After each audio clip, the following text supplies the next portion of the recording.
നമസ്കാരം. ഈ അടുത്ത കാലത്ത് സാമൂഹ്യ മാധ്യമങ്ങളിൽ കരയാതെ ജനിച്ച ഒരു കുഞ്ഞിനെ കരയിപ്പിക്കുന്നതിനു വേണ്ടി ശക്തമായി കുഞ്ഞിന്റെ പുറത്ത് തിരുമുകയും തലകീഴായി പിടിച്ച് അടിക്കുകയും അതുപോലെ കുലുക്കുകയും ഒക്കെ ചെയ്യുന്ന ഒരു വൈറൽ വീഡിയോ പ്രചരിപ്പിക്കുന്നത് എന്റെ ശ്രദ്ധയിൽപ്പെട്ടു. ഈ വീഡിയോ സമൂഹത്തിന് തെറ്റായ സന്ദേശം നൽകുക എന്ന് മാത്രമല്ല, ഇത് ആരും തന്നെ അനുകരിക്കാൻ പാടുള്ളതല്ല. IAP അതുപോലെ തന്നെ American academy of pediatrics, neonatology forum എന്നീ സംഘടനകൾ ക്രോഡീകരിച്ചുകൊണ്ട് ശാസ്ത്രീയമായി ഫസ്റ്റ് ഗോൾഡൻ മിനിറ്റ് എന്നറിയപ്പെടുന്ന സമയത്ത് കുഞ്ഞ് ജനിച്ച ഉടൻ 1 മിനിറ്റിൽ എന്തൊക്കെ നവജാത ശിശു പരിപാലനമാണ് ചെയ്യേണ്ടതെന്ന് ന്യൂ ബോൺ റെസിസ്റ്റേഷൻ പ്രോഗ്രാം ട്രെയിനിങ്ങിലൂടെ ഹെൽത്ത് വർക്കേഴ്സിന് ഇന്ത്യ ഒട്ടാകെ തന്നെ നൽകുന്നുണ്ട്. നമസ്കാരം, ഞാൻ ഡോക്ടർ മൃണാൾ. ഞാൻ ന്യൂബോൺ ഡോക്ടറാണ്. ഈ അടുത്ത് വളരെയേറെ വൈറലായ ഒരു വീഡിയോയിൽ ജനിക്കുമ്പോൾ കരയാത്ത ഒരു കുഞ്ഞിനെ രക്ഷിക്കാൻ വേണ്ടി കുഞ്ഞിന്റെ ദേഹത്തും നെഞ്ചത്തും ഒക്കെ പലതവണ അടിക്കുകയും വളരെ ക്രൂരമായിട്ട് പോലും തോന്നിപ്പോകും. കുഞ്ഞിന്റെ കാലിൽ പിടിച്ച് തലയും കുത്തിനെ എടുക്കുകയും കുഞ്ഞിന്റെ ദേഹത്ത് വീണ്ടും അടിക്കുകയും ഏകദേശം 4 മിനിറ്റോളം കൃത്രിമ ശ്വാസം ഒന്നും കൊടുക്കാതെ കുഞ്ഞിനെ അടിക്കുന്നൊരു വീഡിയോ ആണ് കണ്ടത്. അവസാനം കുഞ്ഞ് കരയുന്നതായിട്ട് കാണിക്കുന്നുണ്ട്.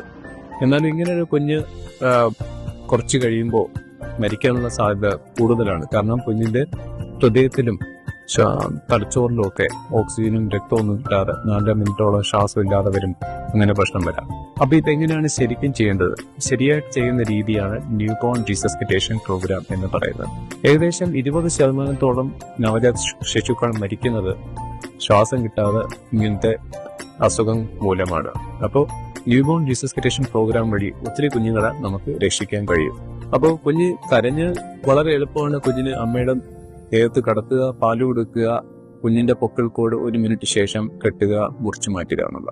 കുഞ്ഞ് കരഞ്ഞില്ലെങ്കിലോ കുഞ്ഞിന് ഉടൻ തന്നെ പൊക്കിൾ കോഡ് കെട്ടി മുറിച്ചു മാറ്റിയിട്ട് റേഡിയൻ വാമർ ചൂട് കൊടുക്കുന്ന യന്ത്രത്തിനടിയിൽ കിടത്തുകയും കുഞ്ഞിന് ചൂട് കൊടുക്കുകയും ചെയ്യുക.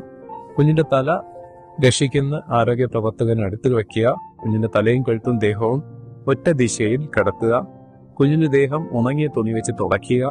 മുതുകത്ത് തുണി വെച്ച് ഉരസി ഉത്തേജിപ്പിച്ച് കരയിപ്പിക്കാൻ നോക്കാം. കുഞ്ഞിന്റെ മൂക്കിനും വായിലുള്ള ദ്രവ്യങ്ങൾ സക്ഷൻ ട്യൂബ് വഴി വലിച്ചെടുക്കാം. ഇതിനെയാണ് ആദ്യത്തെ പടി അല്ലെങ്കിൽ ഇനീഷ്യൽ സ്റ്റെപ്പ് എന്ന് പറയുന്നത്. ഈ ഇനീഷ്യൽ സ്റ്റെപ്പ് ഏകദേശം 30 സെക്കൻഡോളം ചെയ്യാവുന്നതാണ്. ഇതിനുള്ളിൽ കുഞ്ഞ് കരഞ്ഞില്ല അല്ലെങ്കിൽ കുഞ്ഞിന്റെ ഹൃദയമിടിപ്പ് 1 മിനിറ്റിൽ 100-ൽ താഴെയാണ് അല്ലെങ്കിൽ ദീർഘശ്വാസം എടുക്കുന്നുണ്ടെങ്കിൽ അടുത്ത സ്റ്റെപ്പ് പടി കൃത്രിമ ശ്വാസം കൊടുക്കുക എന്നുള്ളതാണ്. ഈ കൃത്രിമ ശ്വാസം കൊടുക്കാൻ ടെൻഷൻ ഇൻഫ്ലേറ്റിംഗ് ബാഗ് അല്ലെങ്കിൽ ഫ്ലോ ഇൻഫ്ലേറ്റിംഗ് ബാഗ് അല്ലെങ്കിൽ TP റെസിസ്റ്റേറ്റർ ഉപയോഗിക്കാം. സാധാരണമായിട്ടും സെൽഫ് ഇൻഫ്ലേറ്റിംഗ് ബാഗ് വഴി 1 മിനിറ്റ് 40ഓളം അല്ലെങ്കിൽ 40 മുതൽ 60ഓളം ശ്വാസമാണ് കൊടുക്കുന്നത്. ഏകദേശം ഒരു 30 സെക്കൻഡോളം കുഞ്ഞിന് ഫലപ്രദമായി കൃത്രിമ ശ്വാസം കൊടുത്തിട്ടും കുഞ്ഞിന്റെ ഹൃദയമിടിപ്പ് 1 മിനിറ്റിൽ 60-ൽ താഴെയാണെങ്കിൽ ചെസ്റ്റ് കംപ്രഷൻ കൊടുക്കുന്നു. ചെസ്റ്റ് കംപ്രഷനിൽ കുഞ്ഞിന്റെ നെഞ്ചിൽ നമ്മൾ അമർത്തുകയും കുഞ്ഞിന്റെ ഹൃദയത്തിലുള്ള രക്തം മുൻപോട്ട് ഒഴുകാൻ സഹായിക്കുകയും ചെയ്യുന്നു. ഏകദേശം 60 സെക്കൻഡോളം ചെസ്റ്റ് കംപ്രഷനും കൃത്രിമ ശ്വാസവും ചെയ്തിട്ടും കുഞ്ഞിന്റെ ഹൃദയമിടിപ്പ് 1 മിനിറ്റിൽ 60-ൽ താഴെയാണെങ്കിൽ അഡ്രിനാലിൻ ഇഞ്ചക്ഷൻ കൊടുക്കുന്നു. അപ്പൊ ഇതാണ് ന്യൂബോൺ റീസസിറ്റേഷൻ പ്രോഗ്രാം. ശിശുക്കളെ നോക്കുന്ന ആരോഗ്യ പ്രവർത്തകരുടെ ഇടയിൽ പരിശീലനം വളരെ അത്യാവശ്യമുള്ള കാര്യമാണ്. ഇതിനാവശ്യമുള്ള ഉപകരണങ്ങൾ, അതായത് bag and mask, oxygen, suction warmer, ഇതിന്റെ എല്ലാം ലഭ്യത ഉറപ്പാക്കുന്നതും വളരെ അത്യാവശ്യമുള്ള കാര്യമാണ്. അപ്പൊ ഇതിനെക്കുറിച്ചുള്ള ബോധവൽക്കരണത്തിന് വേണ്ടിയാണ് ഈ വീഡിയോ ഉണ്ടാക്കിയത്. നന്ദി, നമസ്കാരം. അപ്പോൾ മനസ്സിലായില്ലേ? എല്ലാ ആരോഗ്യ പ്രവർത്തകരും ഉടൻ തന്നെ NAP ട്രെയിനർ ആവുക. ചുറ്റുമുള്ള വാർത്തകളിലെ നേരറിയാൻ സ്റ്റേ ട്യൂൺ. IAP കേരള കുട്ടികളുടെ ആരോഗ്യം.